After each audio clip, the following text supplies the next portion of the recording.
그들이 겟세마네라 하는 곳에 이르매 예수께서 제자들에게 이르시되 내가 기도할 동안에 너희는 여기 앉아있으라 하시고 베드로와 야고보와 요한을 데리고 가실새 심히 놀라시며 슬퍼하사 말씀하시되 내 마음이 심히 고민하여 죽게 되었으니 너희는 여기 머물러 깨어있으라 하시고 조금 나아가사 땅에 엎드려 될 수 있는 대로 이때가 자기에게서 지나가기를 구하며 이르시되 아빠 아버지여 아버지께는 모든 것이 가능하오니 이 잔을 내게서 옮기시옵소서.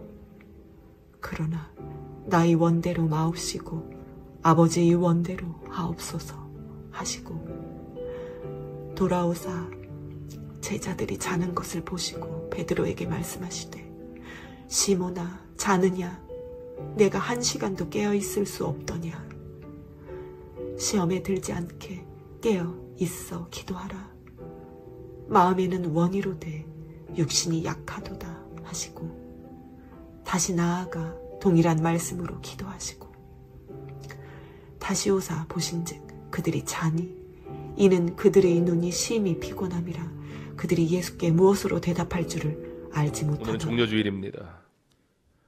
예수님께서 예루살렘에 입성하실 때 사람들이 종려나무 가지를 흔들며 호산나 외쳤습니다.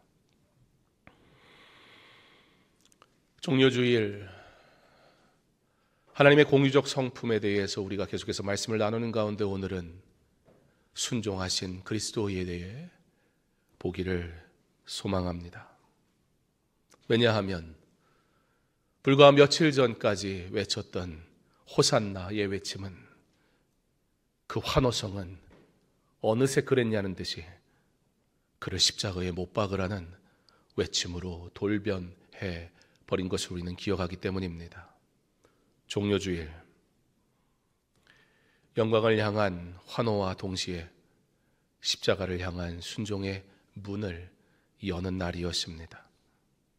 오늘 그 십자가를 지고 걸어가시는 어린 양 되신 예수 그리스도의 순종을 통해 우리가 걸어가야 할 순종의 길이 무엇인지 그리스도의 고난이 나를 위한 것이었음을 생각함으로 하나님께 영광 돌리는 저와 여러분의 삶이 되는 은혜의 말씀의 시간 되기를 소망합니다. 오늘 본문 마가복음 14장에는 겟세마네 동산에서 기도하시는 예수님의 모습이 나옵니다.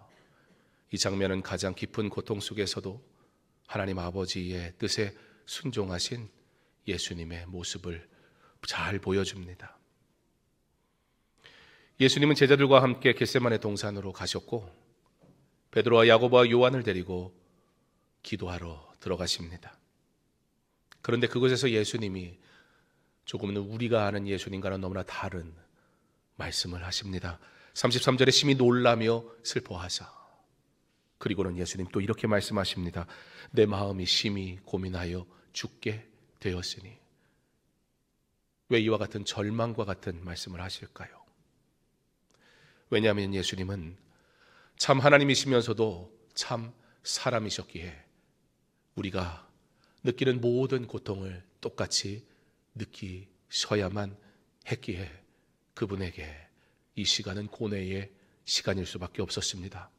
그러나 그 고뇌가 낙심으로 이끌어가진 않습니다.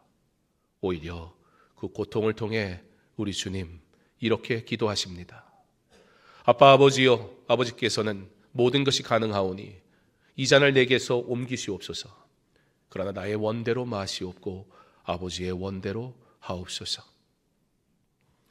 이 기도 속에는 고통을 외면하지 않으면서도 하나님의 뜻을 온전히 받아들이는 순종의 믿음이 담겨 있습니다. 그 이유는 예수님은 아버지의 약속, 그 십자가 뒤에 있을 부활의 영광과 하나님이 이루실 구원의 놀라운 일들을 알고 계셨기 때문입니다. 그러나 동시에 예수님의 이 고뇌의 고백은 우리로 하여금 분명하게 깨닫게 하는 한 가지 사실이 있습니다. 십자가가 은혜이다 보니 미처 우리가 생각지 못하는, 이미 알고 있지만 그러나 그럼에도 불구하고 온전히 고백하지 못하는 한 가지 사실, 극심한 고뇌는 바로 우리로 하여금 죄의 엄청난 심각성을 잘 보여주는 모습이다라는 겁니다. 예수님이 이 잔을 내게서 멀리하옵소서라는 이 고난의 고백은 우리의 죄의 심각함이 얼마나 큰가를 너무나도 잘 보여주는 메시지이기도 하다라는 것입니다. 오늘 우리는 그러므로 예수님이 당하시는 고난을 통해 우리의 죄의 깊이를 생각하지 않을 수 없고 그 죄의 깊이를 생각할 때 비로소 은혜의 깊이가 깊어지게 되는 것입니다. 예수님은 이 고난의 시간을 가시는데 제자들은 어떠했습니까? 그들의 반응은 무엇이었습니까? 정작 그들은 그 고뇌를 깨닫지 못하니 이것이 죄의 문제 때문이라는 사실을 미처 다 이해하지 못하니 기도할 수 없었던 것입니다. 묻고 싶습니다. 여러분, 정말 육신이 피곤하다 하여 내 마음이 찢어지고 괴로움 가운데 있는데 기도하지 못하던가요? 그런 사람 본 적 없습니다. 그런데도 불구하고 우리 예수님은 마음은 원이로되 라고 말씀하시면서 육신이 약하도다. 오히려 이 말씀은 우리로 하여금 더 가슴 찔리게 하십니다. 아니, 그냥 책망하셔도 될 것 같은데 오히려 하나님은 우리의 연약함을 함께 바라봐주고 계시니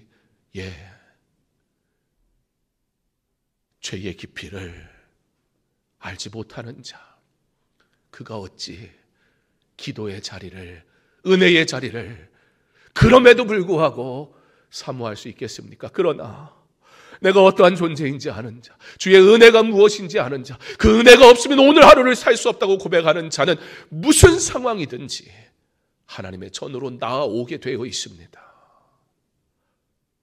예수님은 그의 고난을 통해 그가 짊어지는 십자가의 무게가 무엇인지, 그 십자가를 지셔야 하는 이유, 곧 우리의 죄 때문이라는 사실을 오히려 더 분명하고 명확하게 아버지요, 이 잔을 내게서 멀리하옵소서, 그렇게 고백해야만 할 정도로 깊은 우리의 죄의 문제를 해결하시기 위해 이 땅에 그리스도께서 오신 것을 믿으시기 바랍니다.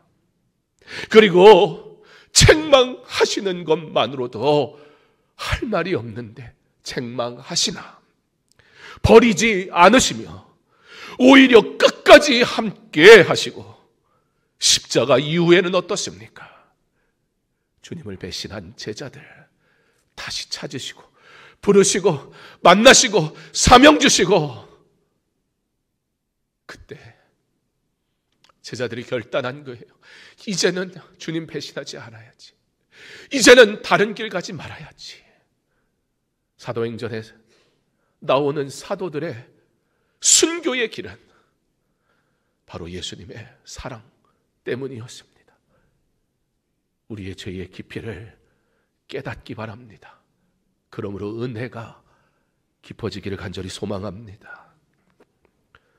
오늘 우리는 종료주일을 맞이하며 환호디 얼마 지 않아 다가온 순종의 십자가를 기억합니다. 예수님의 십자가 순종은 그러므로 오늘 그 은혜를 받은 우리에게 오늘 이렇게 고백이 가능하게 하십니다. 주님, 저도 순종하겠습니다. 이해되지 않을지라도, 두려워 떨릴 때라도 아버지의 약속을 의지하며 순종의 길을 가겠습니다. 순종은 즉각적인 결단이며 동시에 하나님께 대한 신뢰의 표현입니다. 무엇보다 우리가 깨닫지 못하고 있는 한 가지 사실이 있습니다. 세상은 용기를 능력이라, 어떤 강함이라 말합니다. 내가 용기가 없는 이유를 다른 데서 찾습니다. 그러나 우리 주님은 진정한 용기는 순종이라 말씀하십니다. 순종하는 자에게 능력 있게 하시는 줄 믿으시기 바랍니다. 그러므로 예수님의 겟세마네 기도는 단지 고난의 순간이 아닙니다. 그 기도는 울리는 살리는 순종의 기도였고, 그 십자가는 부활과 영생이 되었습니다. 이번 주간, 그리고 부활절을 향해 나아가는 이 시기에 우리도 그리스도의 마음을 품고 순종함으로 하나님의 약속을 의지하기 원합니다. 사랑하는 성도 여러분, 지금 나는 깨어 있습니까? 잠들어 있습니까?